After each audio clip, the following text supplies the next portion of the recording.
to another episode of Wrong Are They Now, where we follow up with some of your favorite celebrities and find out what they're up to. I'm your host, Story Spelling. The subject of today's episode is certainly one of our most requested.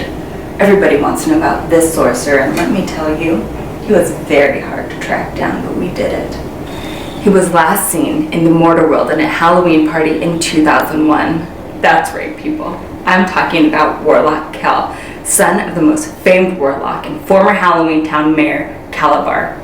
The Cromwells did not take kindly to when he tried to close the portal doors forever, and after they fought off his creature spell, banished him. Turns out, he's been spending his time in an undisclosed rehab facility for witches and warlocks, where they try and teach those who've been using their magic for bad purposes that you can find joy in a healthy and beneficial magical lifestyle. We sat down with Cal one-on-one to discuss his life and to find out how he feels about the Cromwell family. Thank you so much for joining me here. My pleasure, Miss Spelling. Okay, let's get down to it. Let's talk about your last night in the mortal world. Oh, that was so long ago.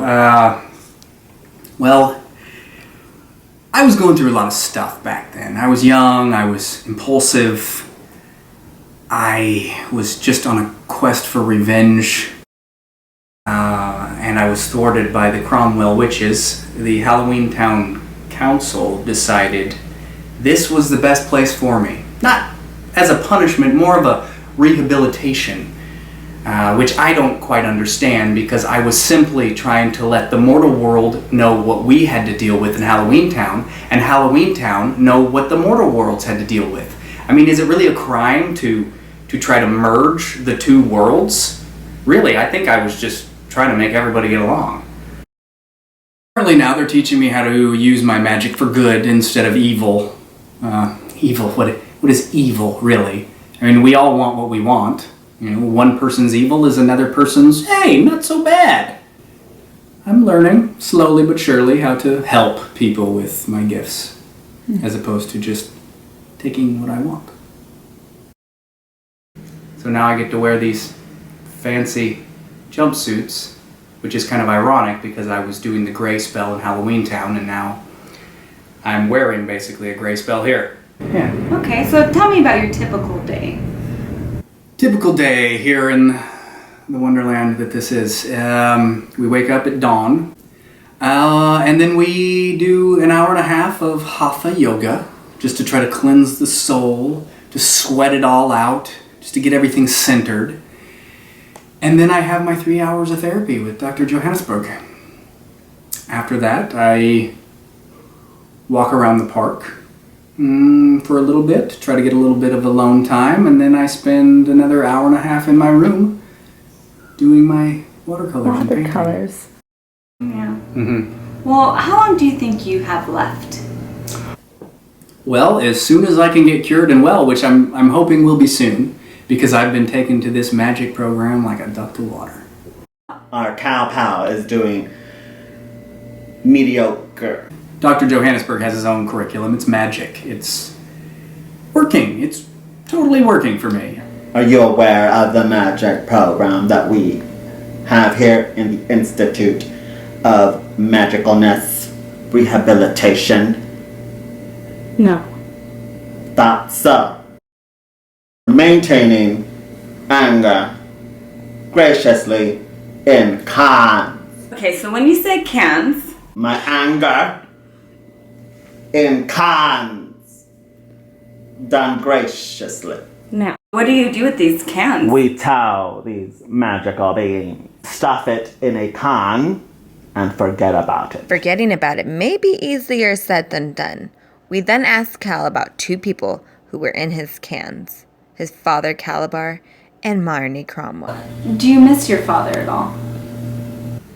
Yeah, I don't really like to talk about Dad that much, but yeah, I miss my father every day. He taught me so many things, good and bad. Cal is suffering from what we call father figure, not there, no good, or FFNT and G. Well, I don't think he'd be too happy with me being here. I don't think he'd be too happy with any of the warlocks or witches being here. His father, as you know, Miss Spelling, was a warlock. And he apparently put expectations on Cal. As every father normally does, yes. So Cal couldn't meet Cal's expectation. And now Cal thinks he must be Cal. He's confused.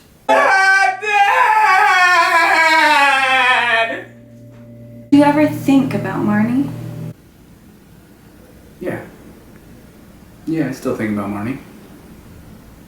Think about her every day.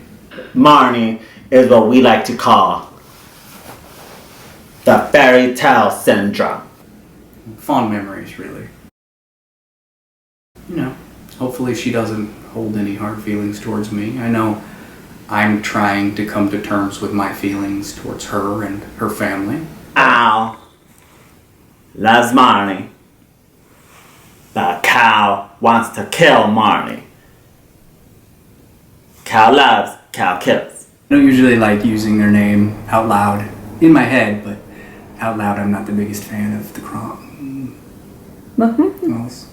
The Cromwells. Yeah, you said it. It's like his own Romeo and Juliet with himself. Yes, the fairy tale syndrome. I should be out of here soon. Cal should never be released. For you see, Miss Spelling, Cal loves, Cal kills. But his insurance runs out in 2 weeks, so. If there's one thing you could tell your viewers and your fans, what would it be? This is your chance. That if I can turn over a new leaf, so can they. Great. And thanks for all the fan mail. Bushels of it. Is this treatment program working for Cal? We'll let you be the judge of that. That's all for tonight. Make sure you tune in next week when we discover and hear your theories on what happened to Winnie and her stone-shattered sisters.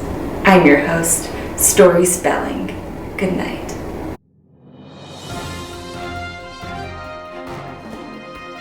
Yes, Mom, I'm gonna come home and clean my room. Yes. Well, I'm very busy. I have an important job, okay? I deliver. Don't tell me what to do. I pay it. No rent, but I bring smiles to the world. Okay?